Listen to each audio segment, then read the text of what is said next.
අද වීඩියෝ එකකින් කතා කරන්නේ රජයේ භාෂා පරිවර්තක සේවයේ පළවෙනි පන්තියට බදවා ගැනීම විවෘත තරග විභාගය 2024 ගැනයි. රජයේ භාෂා පරිවර්තක සේවයේ එක පන්තියට බදවා ගැනීම විවෘත තරග විභාගය සඳහා අයිතිපත් කරනු ලබනවා. ඒ සඳහා ආයුධම්පත් ශ්‍රී ලංකා විභාග දෙපාර්තමේන්තුවේ www.donest.lk වෙබ් අඩවියේ අවශ්‍ය විස්තරය පළ කර ඇති ආයුධම්පත් ඉදිරිපත් කළ හැකි මාර්ගද කමිටුවේ සඳහන් කරලා තියෙනවා. ආයුධම්පත් බාර ගන්න අවසන් දිනය 2025 දෙසැම්බර් මාස 8 වෙනිදා. සාමාන්‍ය වැටුප් පරිමාණය සඳහන් කරලා තියෙනවා. මූලික වැටුප 62240ක් හම්බ වෙනවා. එය වැඩි වෙනවා 114140 දක්වා.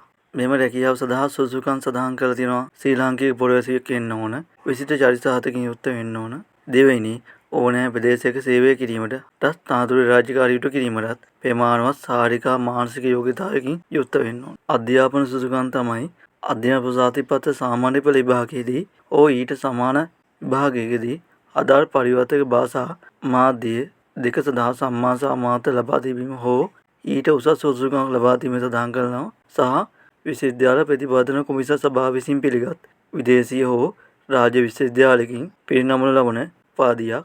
එහෙම නැත්නම් ශ්‍රී ලංකාවේ පාර්ලිමේන්තු පනතකින් ස්ථාපිත විශ්වවිද්‍යාලයකින් පිරිනමනු ලබන උපාධියක් හෝ 1978 අංක 16 දරන විශ්වවිද්‍යාල පනතේ 25A වගන්තිය යටතේ පිළිගත් උපාධියක් ලබා තිබීම මේ සඳහා අයදුම් කරන අයට තියෙන්න ඕන. වයස අයදුම්පත් බාර ගන්න අවසන් දිනයට අයදුම්කරුවෙකු අවුරුදු 21කට නොවැඩු හා අවුරුදු 40කට නොවැඩි යුතු වෙනවා.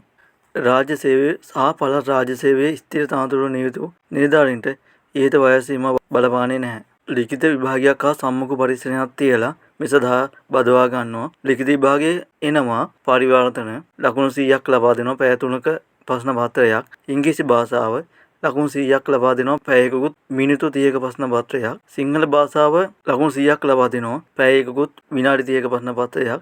දෙමළ භාෂාව සඳහා ලකුණු 100ක් ලබා දෙනවා. පැයකකුත් විනාඩි 30ක්. අවබෝධය සඳහා ලකුණු 100ක් ලබා දෙනවා. පැයකකුත් විනාඩි 30ක ප්‍රශ්න පත්‍රයක් එනවා.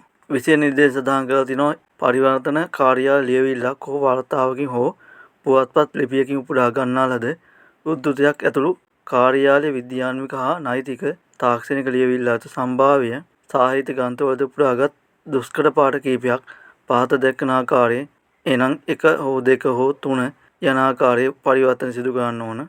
සිංහල දෙමළ බසට, දෙමළ සිංහල බසට, සිංහල ඉංග්‍රීසි, ඉංග්‍රීසි සිංහල වලට, දෙමළ බසින් ඉංග්‍රීසි වලට හා ඉංග්‍රීසි වලින් දෙමළ බසට පරිවර්තනය කරන්න ඕන. මේ සඳහා ආයුධම් ගණනන් මේ තියෙන www.donest.lk වෙබ් අඩවියට ගිහිල්ලා අවශ්‍ය විස්තරයට ගිහිල්ලා මේ තියෙන ඔන්ලයින් ආයුධම් පත ඉංග්‍රීසි භාෂාවෙන් සම්පූර්ණ නිවැරදි පුරවලා සම්පූර්ණ කරන ලද තොරතුරු නිවැරදිතාවය තහවුරු කර ගැනීමෙන් අනතුරුව සබ්මිට් කරන්න ඕන. මාර්ගගත ආයුධම්පත් සම්පූර්ණ කිරීම පෙර විභාගය සඳහා ආයුධම් කිරීම වෙනුවෙන් සකසා ඇති පොදු උපදෙස් පත්‍රිකාව භාගත කර ඒ හොඳින් කියවන්න ඕන.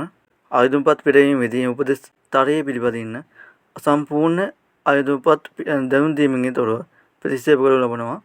ආයුධම්කරු විසින් මාර්ගගත යොමු කරන ලද මුදු පිටපත් වළංගු ආයුධම්පත බවට ශ්‍රී ලංකා විභාග දෙපාර්තමේන්තුවෙන් විසින් බාර ගන්නා ලද බවට බාර නොගන්නා බවට පද්ධතිය ප්‍රවේශවීමට භාවිතා කරන ලද ජංගම දුරකථන අංකයේ කෙටි පණිවිඩයක් එන එකේ සඳහන් කරලා තියෙනවා. විභාගාත රුපියල් 600ක් ගෙවන්න ඕනේ. විභාගාත ගෙවීමේදී මාර්ගගත පද්ධතිය ලබා දෙන පාසදන් ගෙවීම් කමිටුවට ගෙවන්න ඕන.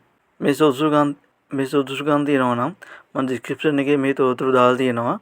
මේ සුදුසුකම් තියෙනවා නම් ඔබට මේ සදා ආයුධම් කිරීමේ හැකියාව පවතිනවා.